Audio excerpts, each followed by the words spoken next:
Hey guys, welcome to Quest for the Best. Quest for the Best is a series where we find random games and give our first impressions on them. In today's video, we're going to be trying Fallen Earth. This one was actually a fan submitted suggestion by Orphan Sentinor. I hope I'm pronouncing that right. Today for the video, I'm joined by David, Miss Potato, and Kyle. And me, of course, I'm Phenom. Introduce yourselves, guys. I'm David, also known as the Rageaholic. Hello, I'm Miss Potato. And I'm Kyle, aka Zuko. Okay, let's get right into it. So as always, we have pros and cons. Some fall in both categories. And we'll start off with just it's a first-person shooter, third-person shooter, MMO. You don't really see many of those. I'm a big fan of the fact that it is a third-person or first-person MMORPG.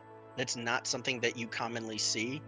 The fact that you can scroll in or scroll out and go from third to first almost instantly is actually really nice about it.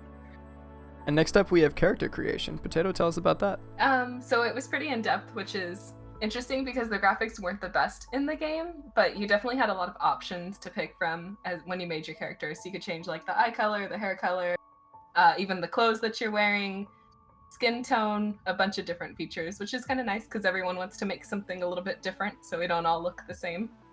So that was a cool feature. And starting off with the tutorial was actually pretty nice if you go through with it because it actually teaches you how to play the game pretty well. It does a pretty good job on explaining everything to you. I actually died a couple times in the tutorial, and I feel like I would not have been as prepared for the real game if I had not played the tutorial. And the crafting in this game is actually pretty interesting. Like, you can move around while you're crafting, so we could still do our quests or whatever, and like we could just keep the crafting going on in the background so that, like, you know, we would never run out of ammo because we were always crafting ammo, which was actually pretty interesting. The only downside to the crafting is that it kind of takes a while for things to craft, even in the very beginning, so I'd hate to see what it looks like in the end when you're crafting the high level stuff. Helpful players were definitely a pro to the game. I was watching the chat and I saw a lot of people talking in there. So for being an 8-year-old game, there's definitely still people around that will help you out if you have questions. The best question that they answered for me was how to uninstall the game. So applaud to them. They were great. So let's jump into the questing. David? So I was actually a huge fan of the questing in the very beginning. I liked the fact that it started off strong. It didn't give you some bullshit weak quest, but at the same time, it was good for new players. It got you to get used to the world. You got used to the enemies of the area you were in, and it made you understand to an extent what kind of quest there would be. All right, and that brings us into our cons. As David said, with the questing, in the beginning it was strong, but then it kind of just went downhill from there.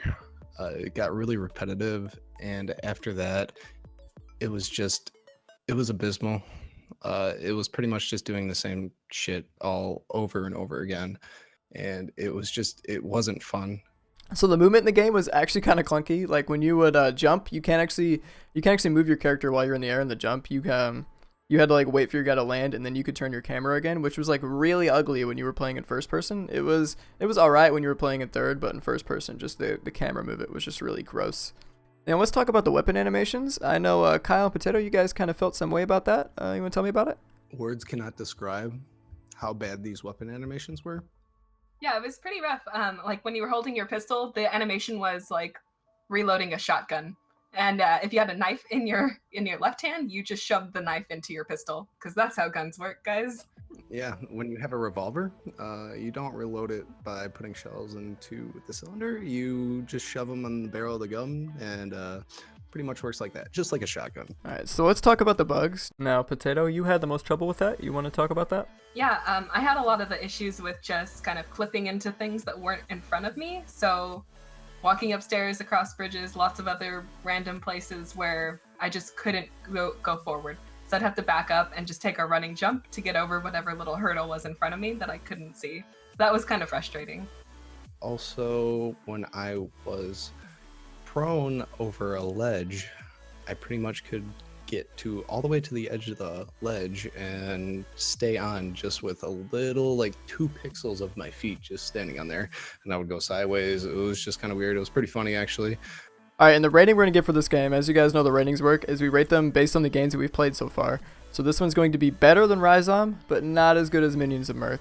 And we'll put it smack dab in the middle. Give it a clean middle rating. And that's it for this video, guys. Make sure you leave a like and subscribe. Leave a comment down below. Let me know what you guys think. And leave any suggestions for the next game you guys want us to play, because we'll definitely take a look at those. And say goodbye, guys. See ya. Bye. Bye-bye. And that's it for this video, guys. I'm Phenom. We'll see you guys later. I'm Potato. I've been sober for 2 days.